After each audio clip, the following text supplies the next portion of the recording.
ਇੱਕ ਪਾਸੇ ਸਰਕਾਰ ਨੇ ਨਵੀਂ ਸਿੱਖਿਆ ਨੀਤੀ ਜਿਹੜੀ ਆ ਉਹ ਲਿਆਂਦੀ ਆ, ਦੂਸਰੇ ਪਾਸੇ ਜਿਹੜਾ ਆ ਸੀਬੀਐਸਈ ਬੋਰਡ ਵੱਲੋਂ ਇਸ ਤਰ੍ਹਾਂ ਇੱਕ ਕਹਿ ਸਕਦੇ ਤਾਨਾਸ਼ਾਹੀ ਜੋ ਹੁਕਮ ਸੁਣਾ ਦੇਣਾ ਕਿ ਪੰਜਾਬੀ ਜਿਹੜੀ ਆ ਉਹਨੂੰ ਵੱਖਰਾ ਕਰ ਦੇਣਾ। ਜਦੋਂ ਪੰਜਾਬ ਬਣਦਾ 1966 ਦੇ ਵਿੱਚ ਇੱਥੇ ਲੋਕ ਉਸ ਤੋਂ ਪਹਿਲਾਂ ਇੱਕ ਜਮਾਤ ਹੈ ਉਹ ਪੰਜਾਬੀ 'ਚ ਬੋਲ ਕੇ ਕਹਿੰਦਾ ਕਿ ਸਾਡੀ ਮਾਂ ਬੋਲੀ ਹਿੰਦੀ ਹੈ। ਅਸੀਂ ਪੰਜਾਬੀ ਮਾਂ ਬੋਲੀ ਨੂੰ ਮਾਂ ਨਹੀਂ ਮੰਨਦੇ। ਇਹ ਲੋਕ ਨਾਅਰੇ ਲਾਉਂਦੇ ਰਹੇ ਆ ਕਿ ਇਹਨਾਂ ਨੂੰ ਊੜਾ ਤੇ ਜੂੜਾ ਰਹਿਣ ਨਹੀਂ ਦੇਣਾ। ਇਹ ਨਾਅਰੇ ਪਬਲਿਕ ਲੱਗਦੇ ਰਹੇ ਆ ਤੇ ਬਾਈ ਚਾਂਸ ਹੁਣ ਉਹ ਲੋਕ ਸੱਤਾ 'ਚ ਆ ਗਏ। ਉਹ ਸੱਤਾ 'ਚ ਆਉਣ ਤੋਂ ਬਾਅਦ ਉਹਨਾਂ ਨੇ ਇੱਕ ਜਿਹੜੀ ਹੈ ਨੈਸ਼ਨਲ ਐਜੂਕੇਸ਼ਨ ਪਾਲਿਸੀ ਲੈ ਕੇ ਆਏ ਆ। ਭਾਵੇਂ ਸੀਏ ਹੋਵੇ, ਭਾਵੇਂ ਖੇਤੀ ਕਾਨੂੰਨ ਹੋਣ ਤੇ ਭਾਵੇਂ ਨੈਸ਼ਨਲ ਜਿਹੜੀ ਐਜੂਕੇਸ਼ਨ ਪਾਲਿਸੀ ਹੈ, ਇਹ ਆਮ ਬੰਦੇ ਨੂੰ ਲੱਗਦਾ ਯਾਰ ਇਹਦੇ 'ਚ ਤਾਂ ਕੁਝ ਗਲਤ ਨਹੀਂ ਹੈਗਾ ਤੇ ਸਾਡੀ ਡਿਵੈਲਪਮੈਂਟ ਵਾਸਤੇ ਸਾਰਾ ਕੁਝ ਹੋ ਰਿਹਾ ਹੈ। ਗੱਲ ਕਰ ਲਈਏ ਆਪਾਂ ਸੈਂਟਰ ਗਵਰਨਮੈਂਟ ਦੀ, ਜਿਸ ਤਰ੍ਹਾਂ ਉਹਨਾਂ ਨੇ ਪਹਿਲਾਂ ਸਟੇਟ ਦਾ ਸਬਜੈਕਟ ਖੇਤੀ ਕਾਨੂੰਨ ਦਾ ਕੇਂਦਰ ਸਰਕਾਰ ਆਪਣੇ ਹੱਥ 'ਚ ਲੈ ਰਹੀ ਆ, ਤੇ ਜਿਸ ਤਰ੍ਹਾਂ ਨਵੀਂ ਸਿੱਖਿਆ ਪ੍ਰਣਾਲੀ ਵਿੱਚ ਜੋ ਵੀ ਕੱਲ ਕਾਨੂੰਨ ਜਿਹੜਾ ਆ ਉਹ ਇੰਪਲੀਮੈਂਟ ਕੀਤਾ ਗਿਆ ਆ, ਕੀ ਦਾ ਕਾਰਨ ਹੋ ਸਕਦਾ? ਸਰਕਾਰ ਦੇ ਕੀ ਬੜੇ ਮਨਸ਼ੇ ਹੋ ਸਕਦੇ ਆ ਜੀ? ਸਰਕਾਰ ਨੇ ਮੰਨ ਲਿਆ ਹੈਗਾ, ਸਰਕਾਰ ਭਾਵੇਂ ਕਾਂਗਰਸ ਦੀ ਤੇ ਭਾਵੇਂ ਬੀਜੇਪੀ ਦੀ ਆ, ਇਹਨਾਂ ਦਾ ਏਜੰਡਾ ਇੱਕ ਹੀ ਹੈ ਕਿ ਕੇਂਦਰ ਨੂੰ ਅਸੀਂ ਸ਼ਕਤੀਸ਼ਾਲੀ ਕਰਨਾ ਤੇ ਵੋਟਾਂ ਦੇ ਵਿੱਚ 4 ਦਿਨ 84 ਦੀ ਗੱਲ ਕਰੋ, ਲੋਕਾਂ ਦੀਆਂ ਭਾਵਨਾਵਾਂ ਭੜਕਾਓ ਤੇ ਵੋਟਾਂ ਨੂੰ ਕੈਸ਼ ਕਰੋ। ਇਹੀ ਸਾਡੇ ਜਿਹੜੇ ਸਿਆਸਤਦਾਨਾਂ ਦਾ ਹਿੱਸਾ ਰਿਹਾ ਆ। ਹਾਂਜੀ, ਸਾਰਿਆਂ ਨੂੰ ਪਿਆਰ ਭਰੀ ਸਤਿ ਸ੍ਰੀ ਅਕਾਲ। ਮੈਂ ਅਮਨਦੀਪ ਸਿੰਘ ਗੜੀ ਤੇ ਤੁਸੀਂ ਦੇਖ ਰਹੇ ਹੋ ਜਿੰਦਾਬਾਦ ਚੈਨਲ।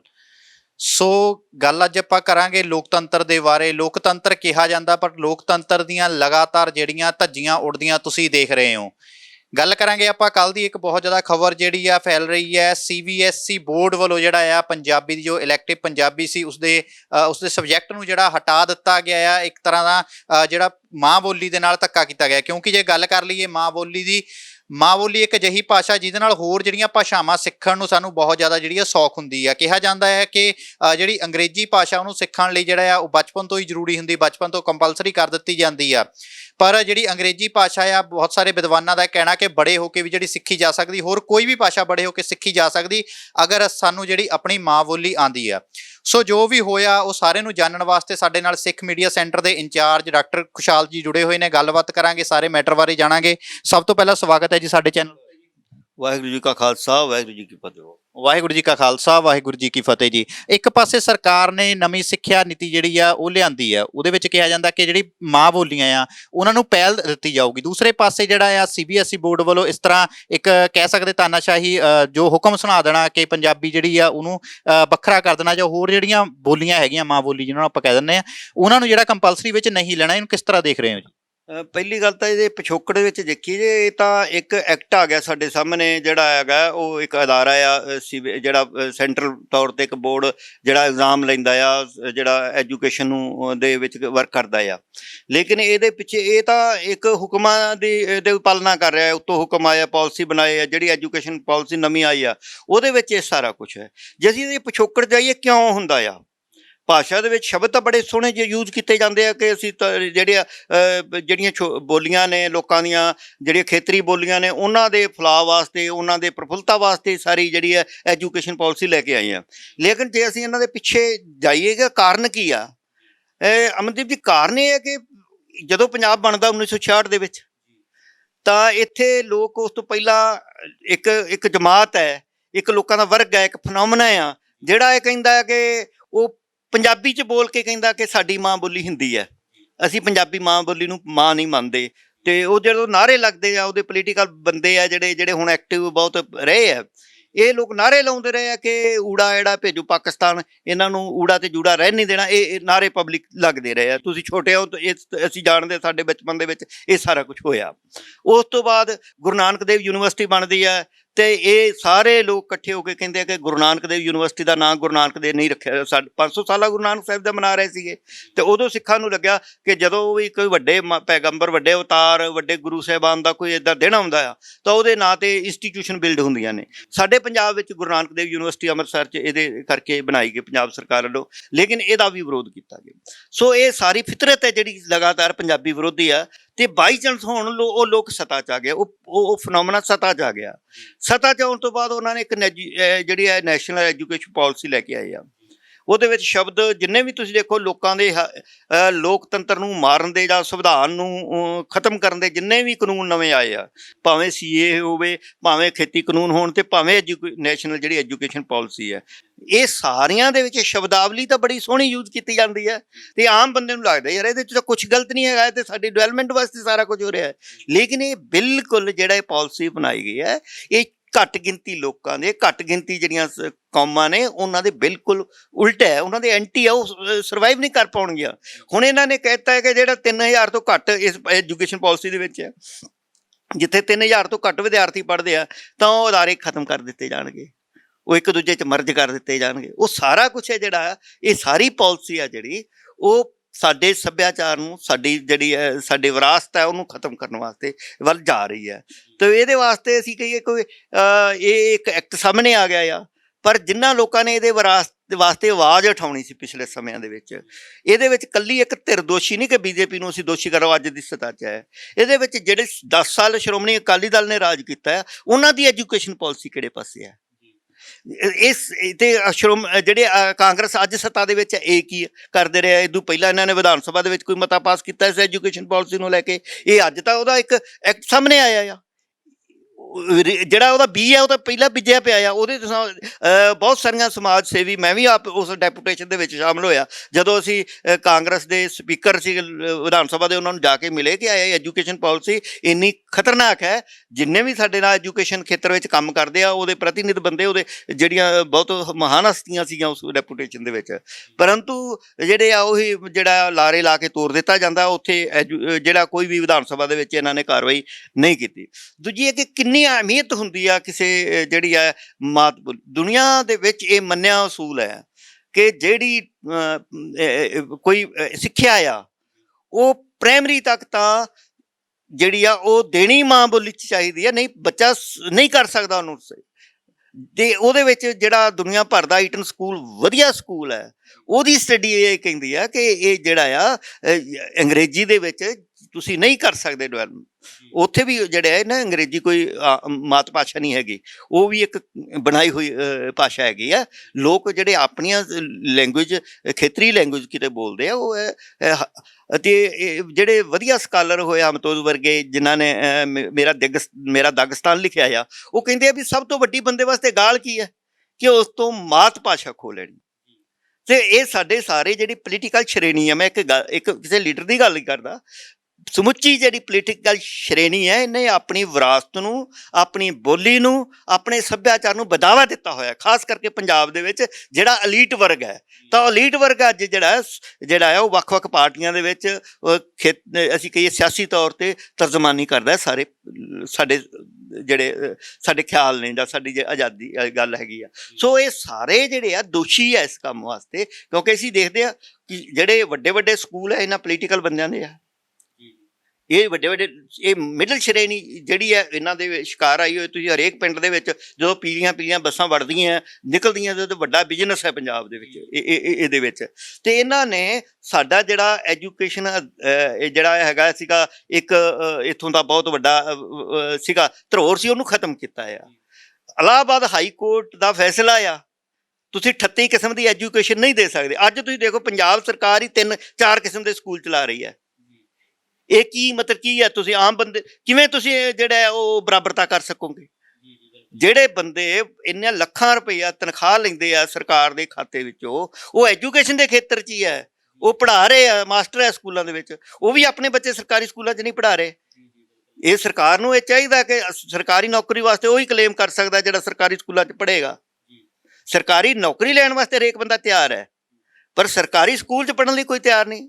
ਔਰ ਸਰਕਾਰੀ ਸਕੂਲ 'ਚ ਪਿਛਲੇ 20 ਸਾਲਾਂ ਤੋਂ ਕਿਸੇ ਵੀ ਸਰਕਾਰ ਨੇ ਉਪਰਾਲਾ ਨਹੀਂ ਕੀਤਾ ਕਿ ਪੜ੍ਹਾਈ ਹੋਵੇ ਉੱਥੇ।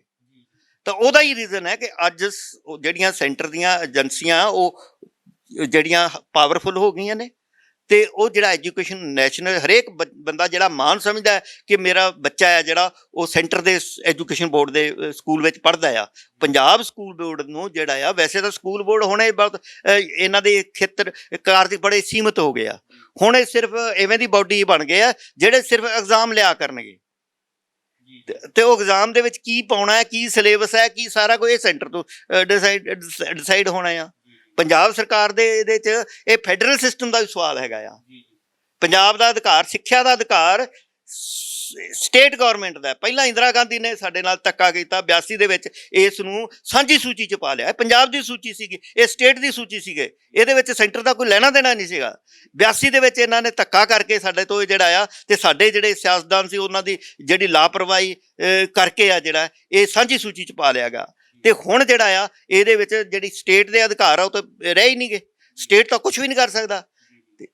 ਤੇ ਜੋ ਵੀ ਨਵੀਂ ਸਿੱਖਿਆ ਪ੍ਰਣਾਲੀ ਹੈਗੀ ਉਹ ਤੇ ਜੇ ਗੱਲ ਕਰ ਲਈਏ ਆਪਾਂ, ਜੋ ਵੀ ਇਸ ਟਾਈਮ ਹੋ ਰਿਹਾ ਉਹਦੇ ਉਲਟ ਜਿਹੜੀ ਸਰਕਾਰ ਆ ਕਾਨੂੰਨ ਜਿਹੜੇ ਆ ਇੰਪਲੀਮੈਂਟ ਉਹਨਾਂ ਨੇ ਕਰਨੇ ਸ਼ੁਰੂ ਕਰ ਦਿੱਤੇ ਆ, ਤੇ ਇਹ ਕਿਸ ਤਰ੍ਹਾਂ ਜਿਹੜਾ ਸੱਭਿਆਚਾਰ ਨੂੰ ਖਤਮ ਕਰੂਗੀ, ਕਿਸ ਤਰ੍ਹਾਂ ਜਿਹੜੀ ਆ ਮਾਂ ਬੋਲੀ ਲਈ ਇਹ ਖਤਰਾ ਸਾਬਤ ਹੋ ਰਹੀ ਹੈ ਜੀ? ਵੇਖੋ ਜੀ, ਜਦੋਂ ਤੁਸੀਂ ਬੱਚੇ ਜਿਹੜੇ ਹੈਗੇ ਆ, ਸਾਡੇ ਬੱਚੇ ਹੈਗੇ ਆ ਜਿਨ੍ਹਾਂ ਨੇ ਐਜੂਕੇਸ਼ਨ ਲੈਣੀ ਹੈਗੀ ਆ, ਅਸੀਂ ਆਏ ਆ, ਸਾਨੂੰ ਸਾਡੀ ਮਾਂ ਬੋਲੀ ਦੇ ਵਿੱਚੋਂ, ਸਾਡੀ ਖੇਤਰੀ ਭਾਸ਼ਾਵਾਂ 'ਚੋਂ, ਸਾਡੇ ਖੇਤਰੀ ਇਤਿਹਾਸ ਦੇ ਵਿੱਚੋਂ ਸਾਨੂੰ ਜਿਹੜੇ ਸਾਡੀ ਵਿਰਾਸਤ ਨਾਲ ਜੁੜਨ ਦਾ ਮੌਕਾ ਮਿਲਦਾ ਆ। ਉਹਦੇ ਕੁਛ ਸਾਡੇ ਇੱਥੋਂ ਦੇ ਹੀਰੋ ਨੇ, ਪੰਜਾਬ ਦੇ ਨਾਇਕ ਨੇ ਜਿਹੜੇ ਪੜ੍ਹਾਏ ਜਾਂਦੇ ਆ, ਉਹ ਸਾਨੂੰ ਜਿਹੜੇ ਆ ਸੈਂਟਰ ਦੀ ਜਿਹੜੇ ਬਾਡੀ ਬਣਾਏਗੀ ਸਿਲੇਬਸ, ਉਹਦੇ ਵਿੱਚ ਗੁਰੂ ਗੋਬਿੰਦ ਸਿੰਘ ਨਹੀਂ ਪੜ੍ਹਾਇਆ ਜਾ ਸਕਦਾ, ਉਹਦੇ ਵਿੱਚ ਤੁਹਾਨੂੰ ਭਗਤ ਸਿੰਘ ਨਹੀਂ ਪੜ੍ਹਾਇਆ ਜਾਂਦਾ, ਕਰਤਾਰ ਸਿੰਘ ਸਰਾਭਾ ਨਹੀਂ ਪੜ੍ਹਾਇਆ ਜਾਏਗਾ। ਉਹਦੇ ਵਿੱਚ ਜਿਸ ਤਰ੍ਹਾਂ ਦੀ ਅੱਜ ਸਰਕਾਰ ਆ ਸਵਾਕਰ ਪੜ੍ਹਾਏਗੀ, ਉਹ ਹੋਰ ਆਪਣੇ ਨਾਇਕ ਜਿਹੜੇ ਆ ਆਰਟੀਫਿਸ਼ਲ ਨਾਇਕ ਨੇ ਉਹਨਾਂ ਨੂੰ ਲੈ ਕੇ ਆਏਗੀ, ਜਿਨ੍ਹਾਂ ਨੇ ਪੂਰੇ ਸਾਰੇ ਜਿਹੜਾ ਆਜ਼ਾਦੀ ਦਾ ਸੰਘਰਸ਼ ਸੀ, ਜਿਨ੍ਹਾਂ ਨੇ ਕਦੀ ਵੀ ਆਪਣੇ ਦਫ਼ਤਰ ਦੇ ਉੱਤੇ ਜਿਹੜਾ ਆ ਤਿਰੰਗਾ ਝੰਡਾ ਨਹੀਂ ਝੁੱਲਣ ਦਿੱਤਾ, ਜਿਹੜੇ ਕਦੀ ਵੀ ਜਿਹੜੇ ਇਸ ਦੇਸ਼ ਦੀ ਆਜ਼ਾਦੀ ਦੇ ਵਿੱਚ ਕੋਈ ਯੋਗਦਾਨ ਨਹੀਂ ਪਾਇਆ, ਉਹ ਲੋਕ ਤੁਹਾਡੇ ਹੁਣ ਨਾਇਕ ਬਣਾਏ ਜਾਣਗੇ। ਜਿਸ ਤਰ੍ਹਾਂ ਅਸੀਂ ਦੇਖ ਰਹੇ ਹਾਂ ਪਿਛਲੇ ਸਾਰੇ ਕਾਸੇ ਦੇ ਵਿੱਚੋਂ ਹੁਣ ਨੱਥੂ ਰਾਮ ਗੌਡਸੇ ਆ ਜਿਹੜਾ, ਉਹਦੀ ਜਿਹੜੀ ਆ ਜਿਸ ਤਰ੍ਹਾਂ ਉਹਦੀ ਜਿਹੜੀ ਆ ਬਰਸੀ ਮਨਾਈ ਜਾ ਰਹੀ ਹੈ, ਉਹਦੇ ਯਾਦ 'ਚ ਸਮਾਗਮ ਕੀਤੇ ਜਾ ਰਹੇ ਆ, ਵੱਡੇ ਵੱਡੇ ਲੀਡਰ ਉਹਨਾਂ ਨੂੰ ਜਿਹੜੇ ਆ ਕੇ ਕਹਿੰਦੇ ਆ ਕਿ ਬਹੁਤ ਵੱਡਾ ਨਾਇਕ ਸੀਗਾ। ਤੇ ਦੋਨੇ ਚੀਜ਼ਾਂ ਨਹੀਂ ਹੋ ਸਕਦੀਆਂ ਨਾ। ਤੁਸੀਂ ਨੱਥੂ ਰਾਮ ਗੌਡਸੇ ਨੂੰ ਵੀ ਨਾਇਕ ਬਣਾਓਗੇ ਤੇ ਮਹਾਤਮਾ ਗਾਂਧੀ ਨੂੰ ਵੀ ਬਣਾਓਗੇ, ਇਹ ਕਿਵੇਂ ਹੋ ਸਕਦਾ? ਇਹ ਕਿਵੇਂ ਚੱਲ ਸਕਦਾ? ਇਹ ਮਹਾਤਮਾ ਗਾਂਧੀ ਨੂੰ ਹੌਲੀ ਹੌਲੀ ਡਾਊਨ ਕਰਕੇ ਤੇ ਉਹਦੇ ਪੈਰਲਲ ਜਿਹੜਾ ਹੈਗਾ, ਜਿਹੜਾ ਹਿੰਸਾ ਦਾ ਜਿਹੜਾ ਹੈਗਾ ਆ ਸਿੰਬਲ ਹੈ ਨੱਥੂ ਰਾਮ ਗੌਡਸੇ, ਉਹਨੂੰ ਅੱਗੇ ਲੈ ਕੇ ਆਉਣਾ ਹੈ। ਇਸੇ ਤਰ੍ਹਾਂ ਸਾਰਾ ਇਹ ਤੁਹਾਡੇ ਜਿਹੜਾ ਸਬਜੈਕਟਾਂ ਰਾਹੀਂ, ਐਜੂਕੇਸ਼ਨ ਰਾਹੀਂ ਪੋਸੀਬਲ ਹੈ। ਐਜੂਕੇਸ਼ਨ ਰਾਹੀਂ ਉਵੇਂ ਦੇ ਮਾਸਟਰ ਰੱਖੇ ਜਾਣਗੇ, ਉਵੇਂ ਦੀ ਐਜੂਕੇਸ਼ਨ ਪਾਲਿਸੀ, ਉਹਨਾਂ ਬੰਦਿਆਂ ਨੂੰ ਪ੍ਰਮੋਟ ਕੀਤਾ ਜਾਊਗਾ ਜਿਹੜਾ ਫਰੀਕਾ ਪ੍ਰਸਤੀ ਦੀ ਰਾਜਨੀਤੀ ਨੂੰ ਅੱਗੇ ਪ੍ਰਮੋਟ ਕਰਨਗੇ, ਜਿਹੜੇ ਧਰਮ ਨਿਰਪੱਖ ਜਿਹੜੀ ਸੀਗੀ ਸਿੱਖਿਆ ਸੀਗੀ ਉਹਨੂੰ ਜਿਹੜੇ ਕਰ ਰਹੇ ਸੀ, ਉਹਨਾਂ ਸਿਧਾਂਤਾਂ ਤੇ ਚੱਲ ਰਹੇ ਸੀ, ਉਹ ਬੰਦੇ ਹੌਲੀ ਹੌਲੀ ਸਾਈਡ ਲਾਈਨ ਲਾ ਦਿੱਤੇ ਜਾਣਗੇ। ਤੇ ਇਹ ਜਿਹੜਾ ਆਉਣ ਵਾਲੇ ਸਮੇਂ ਦੇ ਵਿੱਚ ਜਿਹੜਾ ਸਾਡੇ ਵਾਸਤੇ ਬਹੁਤ ਅਸੀਂ ਕਹੀਏ ਕਿ ਖਤਰੇ ਦੀ ਘੰਟੀ ਹੈ, ਖਾਸ ਕਰਕੇ ਸਾਡੀ ਜਿਹੜੀ ਛੋਟੀ ਆਬਾਦੀ ਹੈ ਇਹ ਇੰਡੀਆ ਦੇ ਵਿੱਚ। ਪਰੰਤੂ ਅਸੀਂ ਕਹਿੰਦੇ ਹਾਂ ਕਿ ਪ੍ਰਮਾਤਮਾ ਦੀ ਬੜੀ ਬਖਸ਼ਿਸ਼ ਹੈ, ਇਹਨਾਂ ਨੇ ਭਾਵੇਂ ਸਾਡੇ ਵਾਸਤੇ ਇੱਕ ਦੁਸ਼ਮਣੀ 'ਚੋਂ ਫੈਸਲਾ ਲਿਆ, ਪੰਜਾਬ ਦੇ ਜਿਹੜੇ ਬੱਚੇ ਆ ਉਹਨਾਂ ਨੂੰ ਵਿਦੇਸ਼ਾਂ 'ਚ ਕੱਢਣ ਦਾ, ਇੱਥੇ ਐਜੂਕੇਸ਼ਨ ਦੇ ਜਿਹੜੇ ਤੇ ਹੋਰ ਰੁਜ਼ਗਾਰ ਦੇ ਮੌਕੇ ਖੋਲ੍ਹੇ ਆ। ਇਸ ਕਰਕੇ ਪੰਜਾਬ ਦਾ ਜਿਹੜਾ ਨੌਜਵਾਨ ਹੈ ਉਹ 1.5 ਲੱਖ ਹਰ ਸਾਲ ਜਿਹੜਾ ਆ ਬਾਹਰ ਜਾਂਦਾ ਆ, 4.5 ਲੱਖ ਉਹ ਜਿਹੜਾ ਸਾਡਾ ਨੌਜਵਾਨ ਆ ਹਰ ਸਾਲ ਉਹ ਆਈਲੈਟ ਦੇ ਪੇਪਰਾਂ 'ਚ ਬੈਠਦਾ ਆ, ਤੇ ਭਾਵੇਂ 1.5 ਲੱਖ ਉਹਦੇ ਤੋਂ ਕਾਮਯਾਬ ਹੁੰਦਾ ਆ, ਲੇਕਿਨ ਜਿਹੜਾ ਵੀ 4 ਲੱਖ ਬੈਠਦਾ ਹੈ ਨਾ, ਉਹ ਮਾਨਸਿਕ ਤੌਰ ਤੇ ਪੰਜਾਬ ਛੱਡ ਚੁੱਕਿਆ ਆ। ਤੇ ਜਦੋਂ ਪੰਜਾਬ ਨਾਲ ਉਹਦਾ ਸੁਪਨਿਆਂ 'ਚੋਂ ਪੰਜਾਬ ਮਰ ਗਿਆ, ਉਹਦਾ ਸੱਭਿਆਚਾਰ ਮਰ ਗਿਆ, ਉਹਦੀ ਬੋਲੀ ਮਰ ਗਈ, ਤਾਂ ਉਹਦੇ ਵਾਸਤੇ ਕੋਈ ਵੱਡੀ ਉਹ ਨਹੀਂ ਹੈਗਾ। ਤੇ ਸਟੇਟ ਕਿਵੇਂ, ਤੁਹਾਡਾ ਜਿਹੜਾ ਸਟੇਟ ਹੈ ਜਿਹੜਾ ਉਹ ਕਿਵੇਂ ਚੱਲੇਗਾ ਜਦੋਂ ਤੁਹਾਡਾ ਇੱਥੋਂ ਦਾ ਸੱਭਿਆਚਾਰ ਨਾ ਵਿਰਾਸਤ ਨਹੀਂ ਰਹੀ? ਤੇ ਉਹ ਗੈਪ ਨੂੰ ਪੂਰਾ ਕਰਨ ਵਾਸਤੇ ਬਾਹਰੋਂ ਜਿਹੜੇ ਆ, ਕੋਈ ਬਿਹਾਰ 'ਚੋਂ ਆਉਣਗੇ, ਕੋਈ ਯੂਪੀ 'ਚ ਆਉਣਗੇ, ਬਾਹਰਲੇ ਪਾਸੇ ਆਉਣਗੇ, ਤੇ ਇੱਕ ਬਹੁਤ ਸੱਭਿਆਚਾਰੀ ਜਿਹਾ ਇੱਕ ਖਿੱਤਾ ਬਣ ਜਾਏਗਾ, ਜਿੱਥੇ ਜਿਵੇਂ ਅੱਜ ਜਿਹੜੀ ਬੰਬੇ ਦੀ ਪ੍ਰੋਬਲਮ ਹੈਗੀ ਆ, ਚੰਡੀਗੜ੍ਹ ਦੀ ਵੀ ਪ੍ਰੋਬਲਮ ਹੈ। ਚੰਡੀਗੜ੍ਹ ਦੇ ਲੋਕਲ ਬੰਦੇ ਤੁਹਾਨੂੰ ਕਿਸੇ ਸੈਕਟਰ 'ਚ ਨਹੀਂ ਮਿਲਣਗੇ। ਇੱਥੋਂ ਦੀ ਜਿਹੜੀ ਲੋਕਲ ਲੈਂਗੁਏਜ ਸੀ ਮਰ ਚੁੱਕੀ ਹੈ। ਹੁਣ ਪੁਆਧੀ ਚੰਡੀਗੜ੍ਹ 'ਚ ਕੋਈ ਨਹੀਂ ਬੋਲਦਾ। ਇਹ ਪੁਆਧੀ ਦਾ ਇੱਕ ਆਪਣਾ ਸੱਭਿਆਚਾਰ ਹੈ, ਕਲਚਰ ਹੈ, ਉਹ ਖਤਮ ਹੋ ਗਿਆ ਹੈ। ਇਸੇ ਤਰ੍ਹਾਂ ਤੁਹਾਡਾ ਪੰਜਾਬ ਦਾ ਵੀ, ਜਦੋਂ ਇੱਥੇ ਲੋਕ ਬਾਹਰ, ਖਾਲੀ ਥਾਂ ਤੇ ਕਦੀ ਰਹਿੰਦੇ ਨਹੀਂ, ਗੈਪ ਨੇ ਭਰਨਾ ਹੁੰਦਾ ਆ, ਕੁਦਰਤ ਦਾ ਅਸੂਲ ਹੈ। ਜਦੋਂ ਤੁਸੀਂ ਆਪਣੇ ਬੱਚੇ ਜਿਹੜੇ ਆ 1.5 ਲੱਖ ਹਰ ਸਾਲ ਜਾਣਗੇ, ਤਾਂ 10 ਸਾਲਾਂ ਦੇ ਵਿੱਚ 15 ਲੱਖ ਬੱਚਾ ਜਿਹੜਾ ਨੌਜਵਾਨ ਬੱਚਾ ਆ ਉਹ ਜਦੋਂ ਚਲੇ ਜਾਏਗਾ। ਜਿਹੜੀ ਹੁਣ ਤੱਕ ਸਟੱਡੀ ਆਈ ਆ, 15 ਸਾਲ ਬਾਅਦ ਪੰਜਾਬ ਦੇ ਵਿੱਚ ਨੌਜਵਾਨ ਨਹੀਂ ਰਹਿਣਗੇ, ਬੁੱਢੇ ਰਹਿਣਗੇ ਜਾਂ ਬੱਚੇ ਰਹਿਣਗੇ, ਤਾਂ ਉਹਨਾਂ ਦਾ ਸਮਾਜ ਵਿੱਚ ਐਕਟਿਵ ਰੋਲ ਨਹੀਂ ਹੋਏਗਾ। ਤੇ ਉਹ ਜਿਹੜਾ ਸਾਰਾ ਕੁਛ ਹੈ, ਤੁਹਾਡਾ ਇੱਕ ਸੱਭਿਆਚਾਰ, ਤੁਹਾਡਾ ਸਾਡੀ ਵਿਰਾਸਤ, ਤੁਹਾਡਾ ਬਹੁਤ ਕੁਝ ਜਿਹੜਾ ਆ ਚੇਂਜ ਹੋ ਜਾਏਗਾ ਇਹਦੇ ਵਿੱਚ। ਤੇ ਇਹ ਸਾਰਾ ਕੁਛ ਜਿਹੜਾ ਆ ਇਹਦੇ ਵੱਲ ਤੇਜ਼ੀ ਨਾਲ ਵਧਿਆ ਜਾ ਰਿਹਾ ਹੈ। ਇਹ ਸਰਕਾਰ ਬਹੁਤ ਤੇਜ਼ੀ ਨਾਲ ਵਧ ਰਹੀ ਹੈ। ਉਹਦੇ ਵਿੱਚੋਂ ਜਿਹੜੇ ਆ ਐਜੂਕੇਸ਼ਨ ਦੇ ਪਾਲਿਸੀ ਦੇ ਨਵੇਂ ਜਿਹੜੇ ਆ ਕਾਰਨਾਮੇ ਸਾਹਮਣੇ ਆ ਰਹੇ, ਜਿਹੜਾ ਇੱਕ ਉਦਾਹਰਨ ਹੈ ਇਹ ਵਾਲੀ ਕੱਲ੍ਹ ਵਾਲੀ ਜਿਹੜਾ ਅਸੀਂ ਗੱਲ ਕਰ ਰਹੇ ਹੈਗੇ ਆ, ਜਿਹੜਾ ਜਿਹਦੇ ਉੱਤੇ ਸਾਡੇ ਸਿੱਖਿਆ ਮੰਤਰੀ ਪ੍ਰਗਟ ਸਿੰਘ ਦੇ ਵੀ ਕਾਫੀ ਤਿੱਖਾ ਕਮੈਂਟ ਦਿੱਤਾ ਆ। ਸੋ ਠੀਕ ਆ, ਮੈਂ ਕਹਿੰਦਾ ਉਹਨਾਂ ਨੇ ਇੱਕ ਮੁੱਦਾ, ਜੋ ਵੱਡਾ ਬੰਦਾ ਕਮੈਂਟ ਕਰਦਾ ਆ ਤਾਂ ਮੁੱਦਾ ਬਣ ਜਾਂਦਾ ਹੈਗਾ ਆ, ਭਾਵੇਂ ਇਲੈਕਸ਼ਨਾਂ ਕਰਕੇ ਮੁੱਦਾ ਆ। ਇਹਨਾਂ ਲੋਕਾਂ ਵਾਸਤੇ ਉਹਦਾ ਕੋਈ, ਕਿਉਂਕਿ ਜਿੰਨੇ ਵੀ ਮੈਂ ਜਾਣਦਾ, ਜਿੰਨੇ ਵੀ MLA, ਜਿੰਨੇ ਮੰਤਰੀ ਆ, ਇਹਨਾਂ ਦੇ ਨਾ ਆਪਣੇ ਬੱਚੇ ਪੰਜਾਬੀ ਪੜ੍ਹਦੇ ਆ, ਨਾ ਇਹਨਾਂ ਦੇ ਉਹਨਾਂ ਸਕੂਲਾਂ 'ਚ ਜਾਂਦੇ, ਇਹਨਾਂ ਜਾਣਾ ਹੈ ਇਹ, ਪਰੰਤੂ ਮੁੱਦਾ ਬਣਾਇਆ ਆ। ਅਸੀਂ ਕਹਿੰਦੇ ਆ ਸਵਾਗਤ ਕਰਦੇ ਕਿ ਘੱਟੋ ਘੱਟ ਇਹ ਬਹਿਸ ਤਾਂ ਚੱਲੂਗੇ, ਹੁਣ ਕੋਈ ਜਵਾਬ ਤਾਂ ਦੇਣਾ ਪਊਗਾ ਨਾ। ਪਰ ਜੇ ਗੱਲ ਕਰ ਲਈਏ ਆਪਾਂ ਸੈਂਟਰ ਗਵਰਨਮੈਂਟ ਦੀ, ਜਿਸ ਤਰ੍ਹਾਂ ਉਹਨਾਂ ਨੇ ਪਹਿਲਾਂ ਸਟੇਟ ਦਾ ਸਬਜੈਕਟ ਖੇਤੀ ਕਾਨੂੰਨਾਂ ਬਾਰੇ ਗੱਲ ਕਰ ਲਈਏ, ਉਹ ਸਟੇਟ ਦਾ ਸਬਜੈਕਟ ਆ, ਕੇਂਦਰ ਸਰਕਾਰ ਆਪਣੇ ਹੱਥ 'ਚ ਲੈ ਰਹੀ ਆ। ਪਿਛਲੇ ਦਿਨੀ ਜਿਹੜਾ BSF ਦਾ ਘੇਰਾ 15 ਕਿਲੋਮੀਟਰ ਤੋਂ ਵਧਾ ਕੇ ਜਿਹੜਾ ਖਾਸ ਕਰਕੇ ਪੰਜਾਬ ਦੇ ਵਿੱਚ ਉਹ 50 ਕਿਲੋਮੀਟਰ ਦਾ ਕਰ ਦਿੱਤਾ ਗਿਆ। ਤੇ ਜਿਸ ਤਰ੍ਹਾਂ ਨਵੀਂ ਸਿੱਖਿਆ ਪ੍ਰਣਾਲੀ ਵਿੱਚ ਜੋ ਵੀ ਕੱਲ ਕਾਨੂੰਨ ਜਿਹੜਾ ਆ ਉਹ ਇੰਪਲੀਮੈਂਟ ਕੀਤਾ ਗਿਆ ਆ, ਕੀ ਦਾ ਕਾਰਨ ਹੋ ਸਕਦਾ? ਸਰਕਾਰ ਦੇ ਕੀ ਬੜੇ ਮਨਸ਼ੇ ਹੋ ਸਕਦੇ ਆ ਜੀ? ਦੇਖੋ, ਸਰਕਾਰ ਨੇ ਮੰਨ ਲਿਆ ਹੈਗਾ, ਸਰਕਾਰ ਭਾਵੇਂ ਕਾਂਗਰਸ ਦੀ ਤੇ ਭਾਵੇਂ BJP ਦੀ ਆ, ਇਹਨਾਂ ਦਾ ਏਜੰਡਾ ਇੱਕ ਹੀ ਹੈ ਕਿ ਕੇਂਦਰ ਨੂੰ ਅਸੀਂ ਸ਼ਕਤੀਸ਼ਾਲੀ ਕਰਨਾ ਤੇ ਰਾਜਾਂ ਨੂੰ ਅਸੀਂ ਜਿਹੜਾ ਹੈ ਕੇਂਦਰੀਕਰਨ ਖਤਮ ਕਰਨਾ। ਜਿਹੜੇ ਸਾਨੂੰ ਅਸਲ 'ਚ ਭਾਰਤ ਜੋ ਦੇਸ਼ ਬਣਿਆ ਤਾਂ ਉਹ ਇਹ ਕੋਈ ਆਪਣੇ ਆਪ 'ਚ ਦੇਸ਼ ਨਹੀਂ, ਉਹ ਦੇਸ਼ ਇਹ ਸਟੇਟਾਂ ਦਾ ਸਮੂਹ ਸੀ, ਗਣਰਾਜ ਸੀਗਾ। ਸਾਰੀਆਂ ਪਾਵਰਾਂ ਸਟੇਟਾਂ ਕੋਲ ਸੀ ਤੇ ਬਹੁਤ ਘੱਟ ਪਾਵਰਾਂ ਜਿਹੜੀਆਂ ਨੇ ਸੈਂਟਰ ਕੋਲ ਸੀ। ਹੌਲੀ ਹੌਲੀ ਜਿਹੜਾ ਆ ਪਹਿਲਾਂ ਕਾਂਗਰਸ ਨੇ ਇਸ ਪਾਸੇ ਕੀਤਾ ਹੈਗਾ ਤੇ ਅੱਜ BJP ਨੇ ਬੜੀ ਤੇਜ਼ੀ ਨਾਲ ਇਸ ਚੀਜ਼ ਨੂੰ, ਹੁਣ ਪੰਜਾਬ ਜਾਂ ਕੋਈ ਸਟੇਟ ਹੈ ਜਿਹੜੀ, ਉਹ ਇੱਕ ਮਿਊਨਿਸਪਲ ਕਾਰਪੋਰੇਸ਼ਨ ਤੋਂ ਵੱਧ ਕੁਛ ਨਹੀਂ ਹੈਗੀ। ਜਿਹੜੀਆਂ ਸਾਰੀਆਂ ਪਾਵਰਾਂ ਸੀਗੀਆਂ, ਅੱਜ ਕਿਸੇ ਵੀ ਬੰਦੇ ਨੂੰ ਦਿੱਲੀ 'ਚ ਬੈਠਾ ਹੋਇਆ ਜਿਹੜੀ ਕੇਂਦਰੀ ਏਜੰਸੀ ਦਾ ਬੰਦਾ ਹੈਗਾ ਆ, ਉਹ ਗ੍ਰਿਫਤਾਰ ਕਰ ਸਕਦਾ। ਪੰਜਾਬ ਦੇ DGP ਨੂੰ ਪੁੱਛਣ ਦੀ ਕੋਈ ਲੋੜ ਨਹੀਂ ਹੈਗੀ। ਉਹ ਜਿਹੜਾ ਸਾਈਬਰ ਕ੍ਰਾਈਮ ਹੈ ਉਹ ਆਲਰੇਡੀ ਕੇਂਦਰ ਸਰਕਾਰ ਕੋਲੇ ਹੈ। ਤੇ ਇਹ ਸਾਰੇ ਕਾਸੇ ਦੇ ਆਵਾਜ਼ ਕਿੰਨੇ ਉਠਾਉਣੀ ਸੀਗੇ? ਇੱਥੋਂ ਦੇ ਪੋਲੀਟੀਕਲ ਧਿਰਾਂ ਨੇ ਉਠਾਉਣੀ ਸੀਗੀ। ਅੱਜ ਵੀ ਜੇ ਕਿਸਾਨ ਸੰਘਰਸ਼ ਦੀ ਗੱਲ ਚੱਲ ਰਹੀ ਤੇ ਉਹ ਆਮ ਲੋਕ ਲੀਡ ਕਰ ਰਹੇ ਨੇ। ਪੋਲੀਟੀਕਲ ਬੰਦੇ ਕਿੱਥੇ ਨੇ? ਪੋਲੀਟੀਕਲ ਬੰਦੇ ਤਾਂ ਆਪਣੀ ਫੀਲਡ 'ਚੋਂ ਗੈਰ ਹਾਜ਼ਰ ਨੇ, ਉਹਨਾਂ ਕੋਲ ਤਾਂ ਵੇਲ ਨਹੀਂ। ਉਹ ਸਿਰਫ ਇੱਕ ਹੀ ਕੰਮ ਕਰ ਰਿਹਾ ਕਿ ਪੈਸੇ ਬਣਾਉਣ ਦਾ, ਜਿਹੜਾ ਆ ਆਪਣੇ ਲੋਕਾਂ ਨੂੰ ਲੁੱਟ ਕੇ ਉਹਨਾਂ ਦੇ ਜਿਹੜੇ ਪੈਸਿਆਂ ਦੇ ਅੰਬਾਰ ਹੈ ਉਹ ਇਕੱਠੇ ਕਰੋ। ਕੋਈ ਟਰਾਂਸਪੋਰਟ ਮਾਫੀਆ ਚਲਾ ਰਿਹਾ, ਕੋਈ ਕਿਹੜਾ ਮਾਫੀਆ ਚਲਾ ਰਿਹਾ, ਜਿਹੜਾ ਉਹਨਾਂ ਦੇ ਕੰਸਰਨ ਸੀਗਾ, ਜਿਹਦੇ ਵਾਸਤੇ ਉਹਨਾਂ ਨੇ ਆਵਾਜ਼ ਉਠਾਉਣੀ ਸੀ। ਕਿਉਂਕਿ ਪਿੰਡਾਂ ਦੀਆਂ ਪੰਚਾਇਤਾਂ ਨੇ ਆਵਾਜ਼ ਨਹੀਂ ਉਠਾਉਣੀ, ਨਾ ਹੀ ਕਿਸਾਨ ਯੂਨੀਅਨ ਨੇ ਆਵਾਜ਼ ਉਠਾਉਣੀ ਸੀ ਤੁਹਾਡੇ ਸਟੇਟਾਂ ਦੇ ਅਧਿਕਾਰਾਂ ਦੀ। ਜੇ ਕੋਈ ਫੈਡਰਲ ਸਿਸਟਮ ਦੀ ਆਵਾਜ਼ ਉਠਾਉਣੀ ਸੀ ਤਾਂ ਉਹ ਮੁੱਖ ਮੰਤਰੀ ਜਾਂ ਇੱਥੋਂ ਜਿਹੜੀਆਂ ਪਾਰਟੀਆਂ ਰਾਜ ਕਰਦੀਆਂ ਜਾਂ ਕਰਨ ਦੀਆਂ ਦਾਅਵੇਦਾਰ ਨੇ, ਉਹਨਾਂ ਨੇ ਉਠਾਉਣੀ ਸੀਗੀ। ਤੇ ਹੁਣ ਇਸ ਤਰ੍ਹਾਂ ਦਾ ਜਿਹੜਾ ਦੌਰ ਹੈ, ਸ਼੍ਰੋਮਣੀ ਅਕਾਲੀ ਦਲ ਦੇ ਅਕਾਲ ਚਲਾਣੇ ਤੋਂ ਬਾਅਦ, ਜਿਹੜਾ 2015 ਦੇ ਵਿੱਚ ਬੇਅਦਬੀ ਤੋਂ ਬਾਅਦ ਸ਼੍ਰੋਮਣੀ ਅਕਾਲੀ ਦਲ ਦਾ ਪੰਜਾਬ ਦੀ ਸਿਆਸਤ ਤੋਂ ਅਕਾਲ ਚਲਾਣਾ ਹੋ ਚੁੱਕਿਆ ਆ। ਤੇ ਹੁਣ ਪੰਜਾਬ ਵਾਸਤੇ ਹੋਰ ਵੀ ਭਿਆਨਕ, ਇਸ ਕਰਕੇ ਜਿਹੜੀਆਂ ਹੁਣ ਮੈਦਾਨ 'ਚ ਪਾਰਟੀਆਂ ਨੇ, ਭਾਵੇਂ ਉਹ ਕਾਂਗਰਸ ਪਾਰਟੀ ਹੈ, ਭਾਵੇਂ ਉਹ BJP ਪਾਰਟੀ ਹੈ, ਤੇ ਭਾਵੇਂ ਉਹ ਬਹੁਜਨ ਸਮਾਜ ਪਾਰਟੀ ਹੈ, ਭਾਵੇਂ ਆਮ ਆਦਮੀ ਪਾਰਟੀ ਹੈ, ਇਹ ਸਾਰੀਆਂ ਪਾਰਟੀਆਂ ਸੈਂਟਰ ਪਾਰਟੀਆਂ ਨੇ। ਇਹਨਾਂ 'ਚੋਂ ਕੋਈ ਵੀ ਪਾਵਰ 'ਚ ਆ ਜੇ ਪੰਜਾਬ ਨਾਲ ਇਨਸਾਫ ਨਹੀਂ ਕਰ ਸਕਦਾ, ਕਿਉਂਕਿ ਇਹਨਾਂ ਦੀ ਮਜਬੂਰੀ ਹੈ।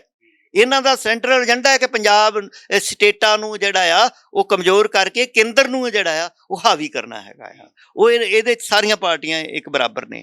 ਹੁਣ ਸ਼੍ਰੋਮਣੀ ਅਕਾਲੀ ਦਲ ਜਾਂ ਇੱਕ ਨਵੀਂ ਪਾਰਟੀ ਅਮਰਿੰਦਰ ਸਿੰਘ ਬਣਾਉਣ ਦੀ ਗੱਲਾਂ ਕਰ ਰਹੇ ਆ। ਅਗਰ ਇਹਨਾਂ ਤੋਂ ਦੋਨਾਂ 'ਚੋਂ ਕੋਈ ਪਾਰਟੀ ਆਉਂਦੀ ਆ, ਪਾਵਰ 'ਚ ਆ ਵੀ ਜਾਵੇ, ਤਾਂ ਇਹ ਤਾਂ ਇੱਕ ਵਿੰਗ ਬਣ ਕੇ ਕੰਮ ਕਰਨੀ ਆ। ਅਜੇ ਵੀ ਅਮਰਿੰਦਰ ਸਿੰਘ ਜਿਸ ਤਰ੍ਹਾਂ ਬਿਆਨ ਦਿੱਤੇ ਆ, ਤਾਂ ਉਹ ਤਾਂ ਇੱਕ ਪੋਲੀਟੀਕਲ ਪਾਰਟੀ ਦਾ ਵਿੰਗ ਹੈ। ਜਿਸ ਤਰ੍ਹਾਂ ਪਿਛਲੇ 10 ਸਾਲ ਸ਼੍ਰੋਮਣੀ ਅਕਾਲੀ ਦਲ BJP ਦਾ ਇੱਕ ਸਿਆਸੀ ਵਿੰਗ ਬਣ ਕੇ ਇੱਥੇ ਕੰਮ ਕੀਤਾ ਆ।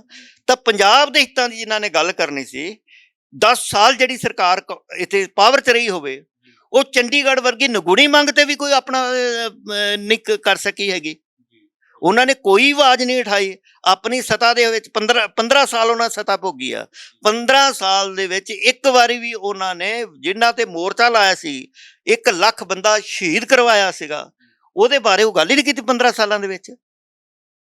ਤੇ ਸਿਰਫ ਵੋਟਾਂ ਦੇ ਵਿੱਚ 4 ਦਿਨ, ਜੇ 84 ਦੀ ਗੱਲ ਕਰੋ, ਲੋਕਾਂ ਦੀਆਂ ਭਾਵਨਾਵਾਂ ਭੜਕਾਓ ਤੇ ਵੋਟਾਂ ਨੂੰ ਕੈਸ਼ ਕਰੋ। ਇਹੀ ਸਾਡੇ ਜਿਹੜੇ ਸਿਆਸਤਦਾਨਾਂ ਦਾ ਹਿੱਸਾ ਰਿਹਾ ਆ। ਜੇਕਰ ਸਾਡੇ ਸਿਆਸਤਦਾਨਾਂ ਨੇ ਕੋਈ ਸਮੇਂ ਤੇ ਆਵਾਜ਼ ਉਠਾਈ ਹੁੰਦੀ ਤਾਂ ਅੱਜ ਸਾਨੂੰ ਦਿਨ ਨਾ ਦੇਖਣੇ ਪੈਂਦੇ।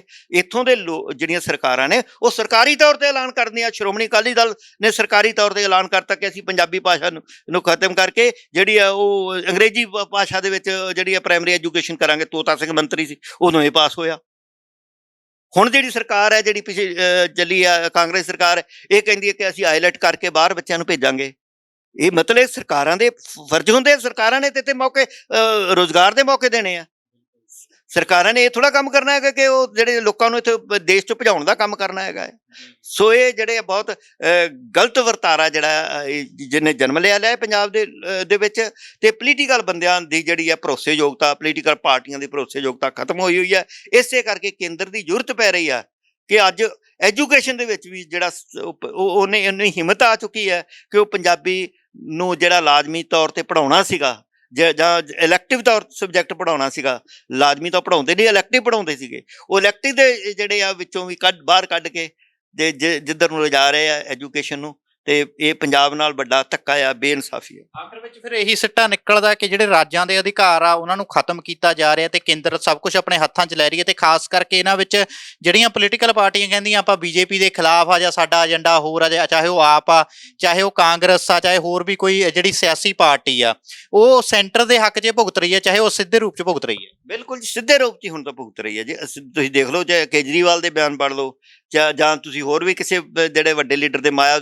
ਦੇ ਪੜ੍ਹ ਲਓ, ਲੋਕਾਂ ਦੇ ਵਿੱਚ, ਪੰਜਾਬ ਦੇ ਲੋਕਾਂ ਦੇ ਹੱਕ 'ਚ ਨਹੀਂ ਖੜ ਸਕਦੇ ਇਹ ਲੋਕ ਤਾਂ ਐਵੇਂ ਦੇ ਮੁੱਦੇ ਉਠਾਉਣਗੇ, ਇਹ ਲੋਕਾਂ ਨਾਲ ਕਸਰਨ ਮੁੱਦੇ ਉਠਾਉਣਗੇ ਨਹੀਂ, ਉਹ ਮੁੱਦੇ ਉਠਾਉਣਗੇ ਜਿਹੜੇ ਲੋਕਾਂ ਨੂੰ ਆਪਸ 'ਚ ਵੰਡਦੇ ਹੋਣ। ਮਾਇਆਵਤੀ ਨੇ ਪਿਛਲੇ ਜਿਹੜਾ ਉਹਨੂੰ ਦਲਿਤ ਦਾ ਰੰਗ ਦੇਣ ਦੀ ਕੋਸ਼ਿਸ਼ ਕੀਤੀ ਹੈਗੀ ਆ, ਜਿਹੜਾ ਸਿੰਘੂ ਬਾਰਡਰ ਤੇ ਘਟਨਾ ਹੋਈ ਹੈ, ਹਾਲਾਂਕਿ ਉਹ ਘਟਨਾ ਕਰਨ ਵਾਲੇ ਵੀ ਦਲਿਤ ਨੇ ਤੇ ਜਿਹੜਾ ਮਾਰਿਆ ਦੋਨੇ ਧਿਰ ਦਲਿਤ ਨੇ, ਉਹਦੇ 'ਚ ਜਨਰਲ ਵਰਗ ਹੈ ਨਹੀਂ, ਬਾਈ ਚਾਂਸ ਨਹੀਂ ਹੈਗਾ। ਲੇਕਿਨ ਇਹ ਪੰਜਾਬ ਦੇ ਵਿੱਚ ਜਿਸ ਪਾਸੇ ਨੂੰ, ਜਿਸ ਫਨੋਮੇਨਨ ਲੈ ਕੇ ਜਾ ਰਿਹਾ, ਇਹ ਪੰਜਾਬ ਨੂੰ ਦੁਬਾਰਾ 1947 ਬਣਾਉਣਾ ਚਾਹੁੰਦੇ ਆ। ਜਿਹੜਾ ਪੰਜਾਬ ਦੇ ਲੋਕ, ਗੁਰੂਆਂ ਦੀ ਧਰਤੀ ਹੈ, ਜਿਹੜੀ ਗੁਰੂਆਂ ਦੀ ਜਿਹੜਾ ਮੈਸੇਜ ਆ, ਉਹ ਪੰਜਾਬ ਨੂੰ ਦੁਬਾਰਾ 1947 ਸਾਡੇ ਇਤਿਹਾਸ ਦੇ ਵਿੱਚ ਇੱਕ ਵੱਡਾ ਕਲੰਕ ਹੈ। ਦੁਬਾਰਾ ਜਿਹੜਾ ਆ ਗੁਰੂ ਨਾਨਕ ਦੀ ਧਰਤੀ ਦੇ ਉੱਤੇ 47 ਨਹੀਂ ਵਾਪਰ ਸਕਦਾ, ਤੇ ਪੰਜਾਬ ਦੇ ਲੋਕ ਸੇਰਦੇ ਨੇ। ਮੈਂ ਆਸ ਕਰਦਾ, ਅਰਦਾਸ ਵੀ ਕਰਦਾ ਅਕਾਲ ਪੁਰਖ ਅੱਗੇ ਕਿ ਸਾਨੂੰ ਦੁਬਾਰਾ ਜਿਹੜਾ ਇਹ ਮੌਕਾ ਨਾ ਦੇਖਣਾ ਪਵੇ। ਜੀ ਬਹੁਤ ਬਹੁਤ ਧੰਨਵਾਦ ਜੀ। ਸੋ ਇਹ ਸਨ ਡਾਕਟਰ ਖੁਸ਼ਹਾਲ ਸਰ ਸਾਡੇ ਨਾਲ ਜੁੜੇ ਹੋਏ ਸੀ, ਗੱਲਬਾਤ ਕੀਤੀ ਹੈ। ਜੋ ਵੀ ਨਵੀਂ ਸਿੱਖਿਆ ਪ੍ਰਣਾਲੀ ਆ ਉਹਨੂੰ ਇੰਪਲੀਮੈਂਟ ਕਰਨ ਦਾ ਜਿਹੜਾ ਕੱਲ ਪਹਿਲਾ ਕਾਨੂੰਨ ਜਿਹੜਾ ਆ ਉਹ ਤੁਹਾਡੇ ਸਾਹਮਣੇ ਦੇਖਣ ਨੂੰ ਮਿਲੇਗਾ ਕਿ ਇਸ ਤਰ੍ਹਾਂ ਜਿਹੜੀ ਮਾਂ ਬੋਲੀ ਨੂੰ ਖਤਮ ਕਰਨ ਦੀ ਜਿਹੜੀ ਆ ਕੋਸ਼ਿਸ਼ ਕੀਤੀ ਜਾ ਰਹੀ। ਕਿਉਂਕਿ ਜੇ ਦੇਖਿਆ ਜਾਵੇ ਸੈਂਟਰ ਸਰਕਾਰ ਨੇ ਪਹਿਲਾਂ ਖੇਤੀ ਕਾਨੂੰਨਾਂ ਉੱਤੇ ਰੌਲਾ ਪਾਇਆ ਕਿ ਹਾਂ ਖੇਤੀ ਕਾਨੂੰਨ ਜਿਹੜੇ ਆ ਕਿਸਾਨਾਂ ਦੇ ਹੱਕ ਵਿੱਚ ਆ, ਪਰ ਜਿਹੜੀ ਜੇ ਉਹਨਾਂ ਦੀ ਸਟੱਡੀ ਕਰੀਏ ਤਾਂ ਉਹ ਬਿਲਕੁਲ ਕਿਸਾਨਾਂ ਦੇ ਉਲਟਾ। ਇਸੇ ਤਰ੍ਹਾਂ ਨਵੀਂ ਸਿੱਖਿਆ ਪ੍ਰਣਾਲੀ ਜਿਸ ਟਾਈਮ ਲਾਗੂ ਕੀਤੀ ਸੀ ਉਸ ਟਾਈਮ ਕਈ ਪੋਲੀਟੀਕਲ ਪਾਰਟੀਆਂ ਜਿਹੜੀਆਂ ਚੁੱਪ ਰਹੀਆਂ, ਪਰ ਹੁਣ ਸਿਰਫ ਵੋਟਾਂ ਦਾ ਸਿਆਸੀ ਪੱਤਾ ਕਹਿ ਸਕਦੇ, ਸਿਆਸੀ ਫਾਇਦਾ ਲੈਣ ਲਈ ਕਈ ਪਾਰਟੀਆਂ ਬੋਲਦਾ ਰਹੀਆਂ, ਪਰ ਆਉਣ ਵਾਲੇ ਸਮੇਂ ਵਿੱਚ ਇਸ ਦੇ ਨਾਲ ਪੰਜਾਬ ਦਾ ਬਹੁਤ ਵੱਡਾ ਜਿਹੜਾ ਆ ਨੁਕਸਾਨ ਹੋ ਸਕਦਾ ਆ। ਸੋ ਦੇਖਦੇ ਆਉਣ ਵਾਲੇ ਸਮੇਂ ਵਿੱਚ ਕੀ ਹੁੰਦਾ ਆ। ਸੋ ਇਸ ਤਰ੍ਹਾਂ ਦੀਆਂ ਹੋਰ ਵੀ ਅਪਡੇਟ ਜਿਹੜੀਆਂ ਤੁਹਾਡੇ ਨਾਲ ਸਾਂਝੀਆਂ ਕਰਦੇ ਰਹਾਂਗੇ। ਦੇਖਦੇ ਰਹੋ ਜਿੰਦਾਬਾਦ ਚੈਨਲ।